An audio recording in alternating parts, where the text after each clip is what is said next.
Muy buena noche, bienvenido de nuevo a su programa Acción Positiva.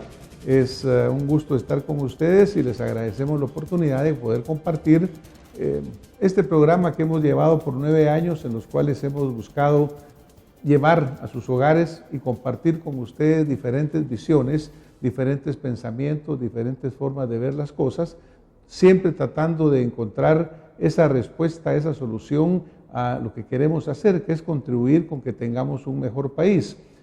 Lo que pasa a nivel mundial actualmente afecta prácticamente a cualquier nación. La globalización es tan intensa, tan grande, que lo que pasa en un extremo del mundo va a afectar muy probablemente a los pobladores del otro. Recientemente se produjo en la ciudad de Cartagena, en Colombia, una celebración de la firma de un acuerdo que estaba trabajándose entre el gobierno de Colombia y la Fuerza Guerrillera de Colombia, el ejército llamado FARC, en el cual después de casi 4 años de estar en estas negociaciones se firmó un convenio, el cual fue presentado a los pocos días, para ser exactos, el 2 de octubre, al pueblo de Colombia. En esta celebración de Cartagena hubo una gran asistencia internacional, una gran presión de diferentes fuentes mundiales en las cuales celebraban este acuerdo convenido. Sin embargo, el pueblo, cuando votó, dijo que no. Para tratar de encontrar lecciones de lo que ahí sucedió, porque obviamente las vivimos nosotros también acá, me he permitido invitar al licenciado Alfred Cashmit, a quien le damos la bienvenida. Alfred, muchas gracias por estar en Acción Positiva. Gracias, Francisco, es un gran privilegio estar contigo. Muchas gracias, Alfred. El licenciado Cashmit tiene una carrera muy reconocida, él es periodista en diferentes medios, particularmente Prensa Libre, dirige actualmente la Escuela de Ciencias de Comunicación de la Universidad Panamericana y dirigió por 8 años un programa que contribuyó tremendamente a Guatemala, Este-Oeste, el cual pues todavía muchísimos extrañamos porque no nos lo perdíamos todos los domingos. Muchas gracias. Alfred, yo me permitía hacer esta reflexión sobre lo que ocurrió el 26 de septiembre en Cartagena y sobre todo lo que ocurre el día que el pueblo es convocado a votar. Y a pesar de la presión internacional, que pudiéramos llamarla así, por el hecho de que todo el mundo daba por sentado que iba a ganar el sí, el pueblo de Colombia dijo no. Y aunque sea por un margen sumamente estrecho, fueron 60,000 votos los que fueron la diferencia, pero es la decisión del pueblo. ¿Cómo visualizas tú primero lo que pasó en Cartagena y luego la consecuencia del no?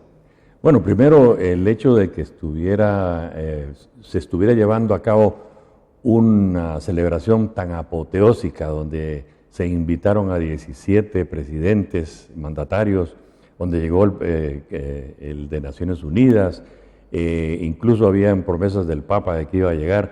Es decir, antes de que el plebiscito se llevara a cabo, encerraba cierta vanidad, casi se le daba por un hecho que se iba a aprobar así nomás.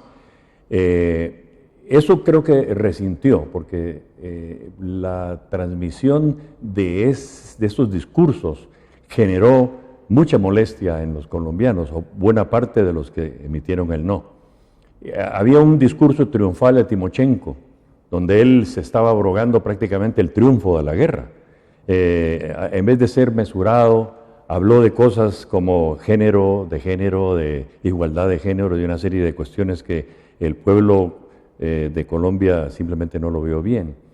Luego viene el no, una semana después, de un montón de encuestas que decían que iba a ser todo lo contrario. Las encuestas tenían todo el aparato gubernamental detrás, toda esa campaña. Había un sentimiento que el que se oponía al plebiscito, al acuerdo, se estaba oponiendo a la paz. Y tergiversaron ese comunicado, ese mensaje. Se descubrió que había un no subterráneo en el pueblo, un no que, producto de una campaña que, por cierto, muy buena, comentaba fuera de cámaras hace un rato, que era una campaña, un no que vino de un no subterráneo de gente que estaba en desacuerdo con los acuerdos de paz, pero sí estaba de acuerdo con la paz. Y que a través de esta comunicación tan impresionante que hicieron de la paz sí, pero no así, lograron entonces convencer a la gente que se sintieran tranquilos de votar por el no, y ese margen pequeño de 57,000 estoy seguro que fue producto de esa buena campaña. Pero por otro lado, te comentaba también hace un rato que el problema de los acuerdos de paz tiene en Colombia. En Colombia hay mucha gente pensante, y buena parte de esa mitad que ganó pudo hacer una comunicación muy clara de los grandes problemas que tenían los acuerdos de paz, que les llamaban ellos los desacuerdos de paz, dándoles digamos, el carácter de beligerancia al ejército, a las FARC.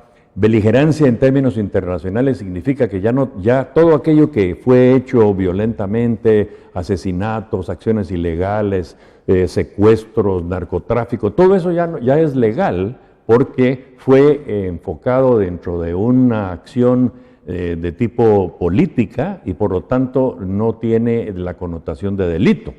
Imagínate lo que significa de la noche a la mañana a esta gente que es el cartel más grande de drogas del mundo.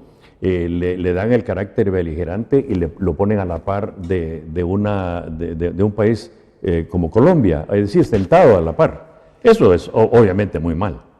Bueno, obviamente lo que pasa constantemente, o lo que nos pasa por lo menos en los países nuestros, simplemente la comunidad internacional se le olvida que el soberano es el pueblo. Y el pueblo en esta vez le dijo muy claramente, mire, no, ustedes celebren lo que quieren en Cartagena, pero en Colombia los que decimos qué hacer somos nosotros. Correcto. Entonces yo creo que esa es parte de la lección que debe de ser importante. Así es. Alfred, obviamente ponerse enfrente de esta torbellino internacional que celebraba con tanto entusiasmo un sí que ya daban por hecho, toma valentía. Aquí me salen dos personajes que yo creo que fueron fundamentales en esta lucha contra el sí, digamos, aplastante. Y fue uno, el presidente Uribe. Totalmente. El presidente Uribe estuvo acá con nosotros en Acción Positiva.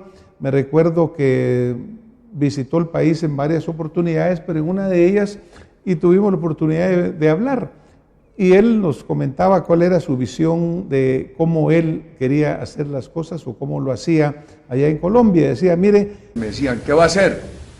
Trabajar, trabajar, trabajar para mejorarlas. Y cuando estaba alto me decían, ¿y esas encuestas tan altas, qué va a hacer? Trabajar, trabajar, trabajar para que no se bajen. Esa era la visión del presidente.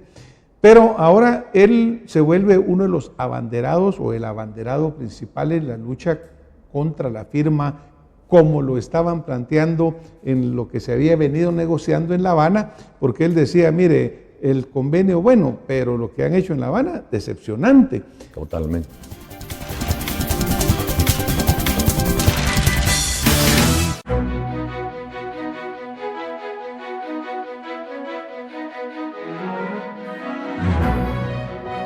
Santa Lucía, todo el sabor de nuestra tradición en tu mesa.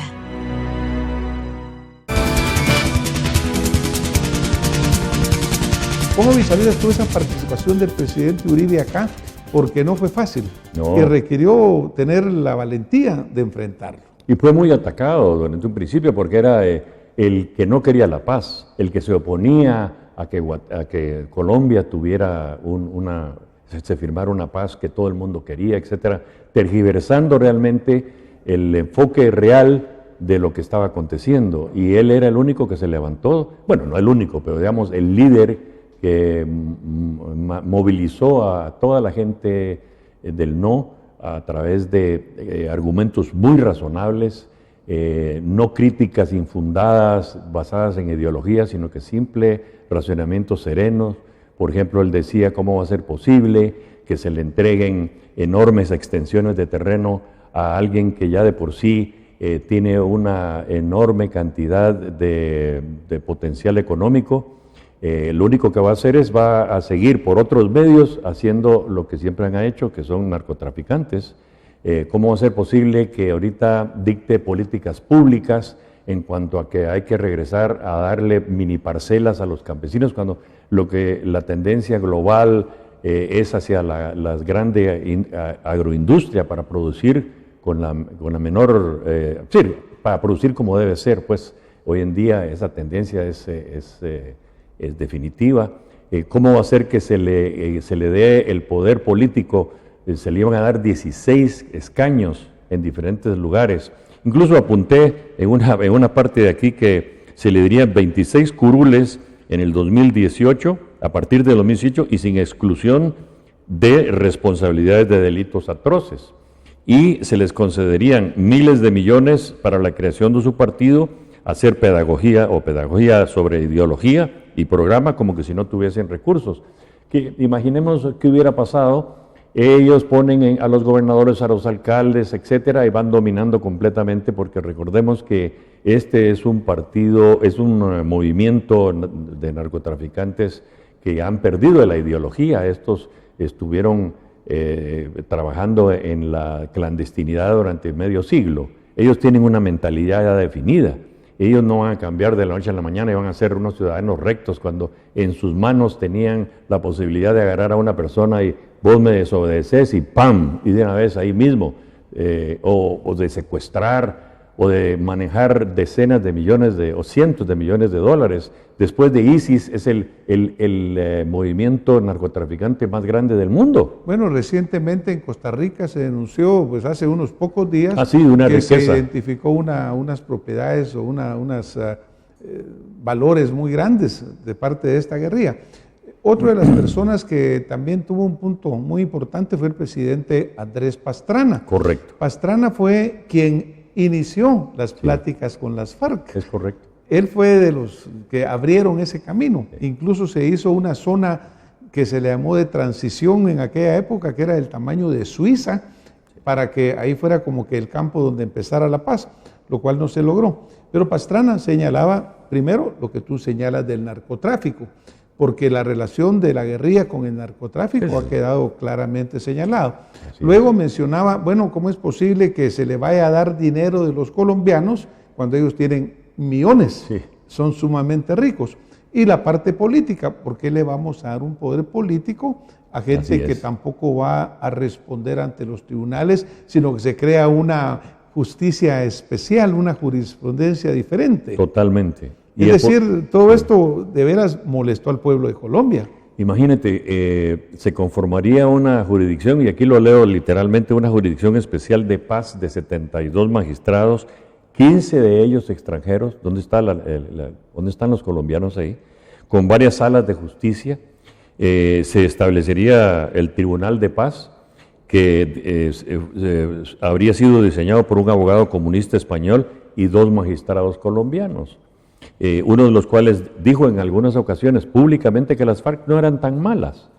O sea, estamos hablando que ellos mismos no estaban viendo a las FARC como guerrilleros delincuentes subversivos, sino que como beligerantes que tienen todo el derecho de poder accesar a la política. Una visión sesgada, ¿verdad? Totalmente. Alfred, lo cual obviamente yo creo que fue lo que el pueblo de Colombia dijo. No, ahora hemos visto obviamente que ahora han salido de nuevo los colombianos a las calles y están expresando que ellos quieren la paz. Yo creo que quién no la va a querer. Correcto. Pero no como aquella paz vergonzosa, me recuerdo de Chamberlain antes de la guerra con Hitler, que a toda costa dijo hagamos la paz, y simplemente le abrió el camino a Hitler para peores atrocidades. Correcto. O sea que la paz hay que negociarla, pero hay que negociarla correctamente, con equidad y sin salirse de las leyes de un país. Es correcto. Porque si no caes en esas jurisdicciones Y las reformas, especiales. ¿verdad? Las reformas constitucionales que estaban proponiendo, ¿verdad? Dentro de esos 290 acuerdos, que por cierto, pocos estaban auscultando con profundidad y serenidad eso, como lo hizo Uribe y toda su gente, que estaban viendo cosas como, por ejemplo, ¿por qué le vamos a tener que dar 32 emisoras a ellos? ¿Por qué? ¿verdad? 32 emisoras, ¿para qué? ¿Por qué van a tener hasta el 2022 el 15% del fondo de todos los partidos políticos? Y entre el 2022 y el 2026, el 10%. Y en adelante un aporte que podría ser hasta del 5% para la difusión de su tesis. ¿Por qué? ¿Y los otros partidos políticos qué? Y una cosa que fue de las que más causó escozor en un montón de gente era el hecho de que se estaban trastocando la Constitución y a que él se opusiera era perseguido por la ley. Bueno, obviamente eso era ganar en la mesa lo que no habían podido ganar en el campo. Era legalizar lo que no habían podido legalizar porque el pueblo lo había rechazado. Es decir, yo creo que fue verdaderamente de esperar que el pueblo de Colombia lograra rechazarlo. Impresionante, a pesar de la lluvia, de la tormenta de presión que tuvieron en favor de votar por el sí. Es correcto. Ahora, lo que nosotros tenemos que aprender de lo que pasó en Colombia, Alfred, pues obviamente es aplicable en nuestra Guatemala. Correcto. Como tú te recuerdas, acá los acuerdos de paz llevaban cambios constitucionales, los cuales fueron sometidos a una consulta popular, la que no aprobó los cambios como se habían presentado. Es decir, ya el pueblo de Guatemala le dijo no a los cambios constitucionales originados a partir de los acuerdos de paz, que fueron en alguna forma cambiados en el Congreso de la República, pero al final se dijo que no. Y nosotros estamos viviendo todavía en Guatemala, pues obviamente muchas situaciones que están pendientes de terminar de resolverse. También somos nosotros sujetos de toda la presión internacional. La misma presión internacional. La misma presión internacional. Cuando tú mencionabas pues la presencia de jueces internacionales en esa jurisdicción especial que va a ser, pues tenemos que recordar que la CICIG en Guatemala está presidida por un juez internacional de Colombia específicamente. Es decir, nosotros también como país estamos enfrentando muchas situaciones similares. Es correcto. Y muchas situaciones que vendrán. Hemos visto recientemente, el 12 de octubre, cómo desfilaron pues, parte de un pueblo de Guatemala pidiendo ciertos cambios, pero dentro de esa multitud de guatemaltecos iban muchos extranjeros que no tenían absolutamente nada que estar haciendo ahí. Una nueva raza etnia, ¿verdad? Pues sí, una nueva etnia. Que claro, yo creo que un guatemalteco que fuera a meterse en una manifestación en un país de donde estos señores provienen, seguramente, primero a lo mejor si le habían dejado entrar al país o no, sí. Y luego segundo lo estarían sacando inmediatamente. Pero en fin, ¿cómo ves tú ahora lo que pasa en Colombia? El hecho en sí, no de en sí del sí o el no, sino que la injerencia extranjera en tratar de presionar algo y lo que nos viene a nosotros, porque ahorita estamos trabajando en el Congreso, ya presentó el Ejecutivo una reforma o propuesta de cambios constitucionales, es decir, vamos en el camino también de cambios similares. Sí, y bueno, en el caso de Colombia, por ejemplo, Uribe, una de las cosas que él criticaba era que se había eliminado la política que le llama la política de seguridad democrática, que era con la cual se buscaba la desarticulación de la criminalidad, donde había autoridad, había reinserción generosa, pero sin impunidad, y había política social y un plan de estímulo en la inversión de la economía.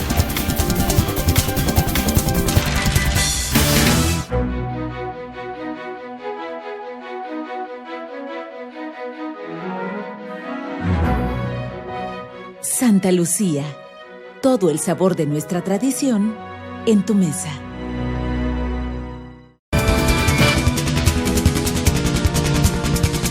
Y había política social y un plan de estímulo en la inversión de la economía. Eso se eliminó completamente. Entonces, eso afectó y afecta todavía al ejército de Colombia, porque aquellos que estuvieron luchando, perdiendo, o sea, realmente perdiendo literalmente miles de vidas en esta lucha, militares que habían dado su vida y de repente ven que todo ese esfuerzo por ganar la guerra por ganarle la guerra a los que estaban tratando de llegar a dominar y controlar el país por la vía de una dictadura marxista-leninista abiertamente expresada por ellos, ¿verdad? O sea, esto no era nada nuevo. Y sin embargo, ahora los tildan de matones, etcétera, de que se extralimitaron, cuando lo que hicieron fue defender la patria. Exactamente lo que pasó en Guatemala. Teníamos nosotros un ejército que cumplía con su función constitucional de proteger la seguridad interna y externa de Guatemala y en consecuencia tuvieron que actuar. Pero no, ahora resulta que ellos son acusados de delitos de lesa humanidad y de genocidio, cosa que ya expertos renombrados han dicho que no pudo haber sido el genocidio cometido en Guatemala, y están ahorita guardando prisión. Esto en contra del espíritu de los acuerdos de paz, donde expresamente decía que había una amnistía para todos, una amnistía en donde decía, bueno, borrón y cuenta nueva, y por supuesto ciertos delitos de lesa humanidad que se podían probar en forma específica, no general, porque cuando uno agarra y dice, pero es que se mataron a X cantidad de personas, entonces el jefe de Estado es el responsable porque en la línea de jerarquía él es responsable. ¿Cómo va a ser posible? Si esto todo el mundo sabe que en la guerra, las guerras no son limpias, por Dios, las guerras son tremendamente negras, pasan cosas horribles. Estamos hablando de todas las guerras del mundo, expresan esta cuestión caótica en determinados momentos donde un teniente o un oficial en el momento específico de táctico comete un error táctico y comete una atrocidad. Pero eso no quiere decir que todo el ejército, todo el plan Victoria, todo eso sea, digamos, negativo y que estuviera diseñado para eliminar una etnia. Es absolutamente, es una ingratitud para mí. Como ciudadano puedo expresar que el ejército merece mucho más gratitud de la que en estos momentos está siendo objeto de acusaciones, y además estamos viendo que se está perdiendo un valioso tiempo para realmente respetar el espíritu de los acuerdos de paz, que es la reconciliación. Yo creo que esta parte que tú señalas al final es sumamente importante, ¿no? Un país con tantas heridas y que las heridas se siguen restregando, obviamente no vamos a llegar a ningún lado, Alfred. Guatemala necesita verdaderamente que esto termine, que todos nos entendamos dentro del espíritu de la ley, pero la ley justa, la ley objetiva, pues se resuelva la situación. Correcto. Pero seguir enfrentándonos, seguir confrontándonos, yo creo que va a llevarnos a lo que estamos viviendo en este momento. Un país violento, un país en el cual verdaderamente poder hacer las cosas es casi imposible, ¿no? Y estamos teniendo también ahora pues parte de reformas constitucionales que están siendo presentadas, las cuales pueden llevar también a incrementar esa fragmentación del país y no necesariamente a cohesionarnos más. Hay temas que obviamente por sí requieren un programa ellas solitas, pero la parte de lo que es quién aplica la ley en Guatemala en cada lugar, eso también es sumamente importante, Alfred. Totalmente. Una de las primeras, en realidad las primeras palabras de Uribe, cuando le pusieron los micrófonos inmediatamente después de que se conoció los resultados del plebiscito, dijo: qué bueno que nosotros no estamos siguiendo los pasos de Guatemala. Eso fue lo que dijo. Qué contundente esa declaración, cuán contundente, porque en ella expresaba precisamente que un mal acuerdo es lo peor que le puede pasar a un país, y eso fue lo que pasó en Guatemala. Y no salimos de él. Y no salimos porque aquí no se respetó a los militares, se armó una investigación parcializada con miembros afines ideológicos como dentro del REMI y de la Comisión Histórica, el CH, Comisión de Esclarecimiento Histórico. Todo eso dio como resultado que se construyera una imagen negativa de los militares, se exaltara a los guerrilleros como unos grandes héroes rubenjudescos que estaban tratando de hacer algo por el país y por los indígenas, y se invisibilizó completamente al Ejército Guerrillero de los Pobres, el cual 90% del Ejército Guerrillero de los Pobres era de indígenas, basados en con un enfoque operativo vietnamita, donde hasta el papá, la mamá, los niños, todo el mundo cumplía, el abuelo, todo el mundo cumplía con una función bélica. Y cuando en esa función bélica oponen resistencia, por supuesto que van a haber muertos, pero ¿quién tiene la responsabilidad? ¿Quién tiene la responsabilidad? ¿El que armó a los civiles y los utilizó? ¿O el ejército que se defendió de un enemigo armado que tenía un enfoque eminentemente marxista-leninista de controlar y de eliminar la democracia y la libertad? Con este no, pues obviamente va a haber que seguir buscando soluciones en Colombia. La presión internacional continúa. La interpretación del Premio Nobel de la Paz que se otorga al presidente Santos, pues también tiene pros y contras. Habrá quien dice, mire, es un espaldarazo a decir que el pueblo dice que no, pero la comunidad internacional sigue diciendo que sí. Pero obviamente en medio de todo lo que queremos es que haya soluciones para Guatemala, para Colombia, que salgamos de este agujero de la confrontación en la cual no hay ganadores, Alfred, porque aquí sí, todos perdemos. ¿Cuáles dirías tú que deberían de ser los pasos que vamos a extrapolar, los vamos a ver en Colombia, pero que podríamos aplicarlos en Guatemala también? Aplicar la Biblia, perdonar al enemigo, pero perdonarlo correctamente. El que ha cometido delitos de lesa humanidad, pero realmente es que, vamos, no podemos comparar lo que pasó en Guatemala con lo que ha pasado y ha venido pasando allá en Colombia. Es decir, los narcotraficantes, aquí la guerrilla pues no necesariamente estuvo metida como narcotraficantes, pues, pero sí cometieron también delitos, cometieron masacres. Lo que hay que hacer aquí es simplemente firmar en el espíritu de esos acuerdos de paz y dejarlo ahí y comenzar a construir juntos un nuevo país. ¿Qué clase de país queremos? Un país que sea incluyente, un país que sea próspero, un país que permita la participación de todos.